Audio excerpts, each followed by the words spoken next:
Hey YouTube, it's Hannah Loba. If you want more MotoAmerica content, check out the new and vastly improved MotoAmerica Live Plus app. It's the only place you can catch all the race action in one place all season long. Click the link in the description below. Starting grid for Steel Commander Superbike race number 2, same as yesterday. Cameron Beaubier with that new Steel Commander Superbike track record, 206.559. Herrin and Baz, your front row. Then you have Sean Dillon Kelly, Richie Escalante, and Xavi Forez. Brandon Posh, JD Beach, Bobby Fong, Ashton Yates, Cam Peterson, who's just having a bit of a struggle this week, Greg, and Benjamin Smith. Hopefully we see Cam Peterson do a little better. Daniel Lewis, Flinders, Ezra Beaubier, Nolan Lampkin, Sierra and Jason Waters, and Alex Marengo, Bobby Davis, and Manny Segura. So that is your starters. Steel Commander Superbike race number 2. When those red lights go off, we're away. And it looks like a good launch from all three on the front row. Baz, it looked like a better launch than yesterday. The 76 is going to be shuffled back, so not a great one for him, but Herrin has position through turn number 1. Up the inside he goes. A carbon copy of yesterday as Herrin's going to try to control the pace. Now Sean Dillon Kelly slots himself into third. Yeah, Cam Beaubier really tried to get his way in there on Herrin, but they went up there together, gave themselves a little bit of room, and Herrin was able to hold on to that lead. And again, Greg, the best air is the clean air out front, in the sense that you want to try to set the pace, separate the field. He's got the same 2 guys behind him that he's raced with at the last 2 races. We saw this 3 at Mid-Ohio. We saw them yesterday as well. And for Herrin right now, put his head down while these tires are brand new, while these Dunlops are new. Put his head down and get away as much as he can from everybody else. Josh Herrin, the number 2, leading the way on that Fast by Faraci livery. It's an ode to Geraldo Faraci, who's part of the team from his last championship 30 years ago. I like what I see from Cam Peterson as well. He's got a really nice start, Greg. You can see he's up the back of Loris Baz right now. They're going to be side by side, headed down the end of the back straightaway here for 4th place. With Beaubier. Yep, Beaubier's trying to get 2 of them. Wow, 2 for 1, maybe? Whoa. Yeah, that's what Josh does so well. He controls that speed on his way in. So what that tells me is Herrin's braking really deep, and in order to get by him, you got to just try to get up alongside of him, like we saw Beaubier do yesterday, and make it a little bit harder for him to turn in. And look at Sean Dillon Kelly now going down the inside of Herrin. Herrin, it stands him up. He does the right thing, doesn't lean on SDK, and now he's going to hold on to 2nd place as Sean Dillon Kelly now off to the races. Maybe SDK feeling he's got a little bit. It was just a little bit of an electrical gremlin yesterday for Sean Dillon Kelly. His team replaced 2 parts, Jason, in order to get the thing running right. And so far, so good, as battles all over this racetrack. And there's Loris Baz. He's able to come back from a so-so start and now latches onto the back. Cameron Peterson, or is that Xavi? Cam Peterson goes wide. That's Xavi, actually. Sorry, it was Xavi Forez in 5th anyways. I mistakenly said it was Cam Peterson. It was actually Xavi Forez there. So He said he's been closer to Herrin all weekend. Sorry, Looks Hannah. like somebody's down in the background. Yeah, guys. Yeah, unfortunately, it's Richie Escalante who's down, the Vision Wheel M4X Star Suzuki rider, who had worked his way up into right around 4th spot. But for Escalante, he crashes off the back straightaway. He's up and okay, Hannah. All weekend, he said he thinks the one to beat is going to be Beaubier, so he's probably trying to hope to stay out in front. yeah, I think, Hannah, that's a great report, because I think... And now you have a Ducati in red versus a BMW in white, and SDK has a wheel length at this point down the back straightaway. And we're going to go 3 wide into the braking section, and there goes SDK, but here comes Cam Beaubier up the inside. Sean Dillon Kelly sees him, so Beaubier, is he going to be able to hold the line? No, he goes wide again, but all of a sudden Herrin's back to 3rd. Yeah, but I love the fight from Herrin, and we've seen that all year long, but what it really did, Herrin gets a really nice run down through that fast turn 10. A lot of commitment there, gets down the inside, does a nice job here.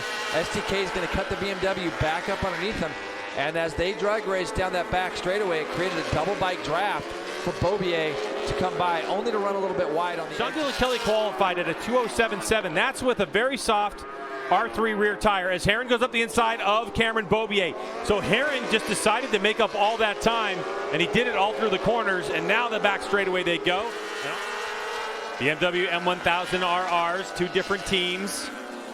Same data information. Alpha makes these bikes out of Germany. And Beaubier just has this look about him, though, when he's ready to pounce. He looks very relaxed and very calm, especially in some of the braking zones. I expect you might see something at the, going down into turn 10 on this specific lap. Maybe I just get position and tip it in, and Beaubier's going for it now. He's going to the inside of the racetrack, but we've seen him not be able to make this pass and turn. SDK goes up the inside, so another opportunity for Cameron Beaubier, not able to get his motorcycle slowed down in time. Because the next time it's going to matter, rather, because this is going to be white flag. As they come to the line right now, there it is, last lap. Herrin is about right now. Herrin's 3.4 back. Let's see if Cam does something up into turn 1. Here we go, Cameron Beaubier trying to go up the inside. This is very tricky with the elevation change, but he's able to get position. Sean Dillon Kelly once again gets to the apex late, squaring it off, but Beaubier goes for position. So for the moment, he's got it, but SDK trying to take a much tighter line, and they're side by side, and Sean Dillon Kelly holds on. What an incredible pass by SDK to make that commitment early. You can see Beaubier drove it into turn 2 hard, and it made him a little bit wide. When he got to the bottom of turn 2, it ran him out and wide. SDK was able to square it up, get back by him. Go, look at this. Oh, I thought Beaubier might take a shot there. So now we're going to see how they maneuver up and over through here as well. Is Beaubier going to try to park Kelly when we get down towards the back straightaway? He's definitely close enough, but now instead of getting a whole bike length, is he just going to try to park him to the apex? Here goes the number 6. To the apex he goes. Kelly looks to his left, and it's a drive onto the back straightaway.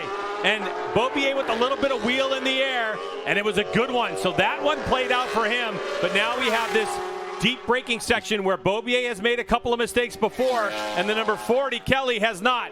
Here we go, Beaubier deep into the corner, and it looks like he's got the preferred line. Though. He is deep, but he's got it in there, and he's got it turned. So you can see he was able to use his preferred line getting in there, and he runs it tight out of there. Now he's got to make sure in this next series of lefts, out of this right, he's got to hang over to the left-hand side of the track and make sure to block this, which is what he's trying to do. It's exactly what he did. He blocked it. And now the last real shot that SDK is going to have is either the last turn, or if he runs it through this long right quickly enough, Greg, he can use some exit and try to park Cameron in the next left.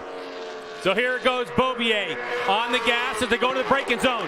Here comes the 40, Kelly. No room for him to go. So now Cameron Beaubier has got this one. It's to the final corner. Here comes Kelly. He's deep on the brakes, trying to find position. Can he get it turned? They're going to squirt off the final corner. The drag race to the checkered flag. It's going to be Sean Dillon Kelly with the win by 1/10 of a second. What a race. The span of less than 3 years to be able to come here and win at Circuit of the Americas with this move, Jason. I really thought Cam would move over to the left a little bit more there. And, Greg, again, Josh Herrin is going to be really happy with SDK that just happened also. It took a lot of points away in this championship. So for SDK, so well deserved. The best way to do it is to do it like that. Last corner, last lap, everything on the line for him, trying to get that team's first win. Congrats to this whole crew at Top Pro. EasyHealthPlans.com, Top Pro Racing team with their first victory, and with that livery on board, designed at the hands. Wow, that is incredible. And here we go a little bit further back. This is going to be Brandon Posh, Cameron Peterson, you see there as Xavi Flores also. They've got by Xavi Flores on this lap, has Brandon Posh and Cam Peterson. So this is the fight right now. Bobby Fong came across in 5th. Posh is going to end up getting 6th over Cam Peterson, Xavi Flores, and JD Beach. Wow.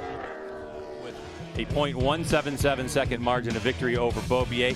Josh Herrin perfectly played at 4.8. His teammate Loris Baz. Fong, Posh, Peterson, Xavi Flores, JD Beach,